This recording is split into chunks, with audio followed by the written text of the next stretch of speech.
Sweat equity in your home literally means that you're going to be sweating to increase that value. When we're talking about sweat equity, we're talking about homes that need some TLC. Sometimes you'll see it in the listing, it'll say something like, bring your vision. These are great homes to get involved in. They might be a little bit scary at first. You walk in and they might seem outdated. They might need new wall color, new flooring, maybe they have old laminate counters or old cabinets, but you really shouldn't be scared of a home like this, because if you're willing to put in the work, you will get that value back down the road. You want to buy the ugliest house in the nicest neighborhood, because the neighborhood will dictate the value of your home. The sales in that neighborhood, if they're higher than what you're buying your home for, that home already will have equity once you start making those upgrades. In recent years, we've seen this movement towards homes that are move-in condition, and I think buyers are really missing out on an opportunity here. My husband and I, we've been renovating homes for the last 20 years together, and it has been such a bonding experience between us and our friends and our family.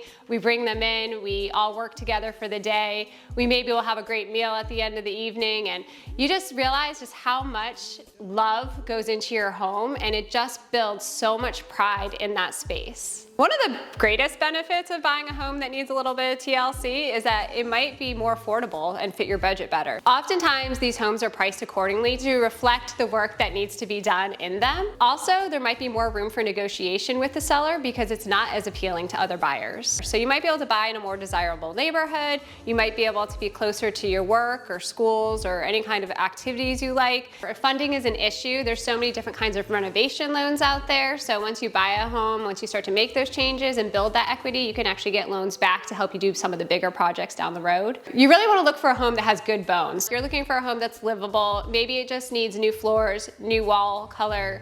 Maybe you do want to paint the cabinets down the road or change the countertops. But the benefit of this is you could do it on your schedule and also as your resources become available to afford these things. So you can get into the home, live in the home, and make these small changes along the way. That said, I highly encourage a home inspection when purchasing a home that needs some work. You definitely want to know what you're getting into and what those home systems are. And if you're a seller and you're thinking about selling your home and you're like, oh my goodness, this house needs a lot of work, find buyers who are interested in these kinds of fixer-uppers, because you don't need to make those upgrades and you may or may not get the return back on those investments. So being able to sell your home and be flexible to the buyers who are interested in it is one benefit to the sellers. If you're ready to find your home that maybe needs a little bit of TLC and make it your own, give me a call and I would love to help you. I've been 20 years fixing up my own homes and I would love to help you visualize what they can be with a little bit of sweat.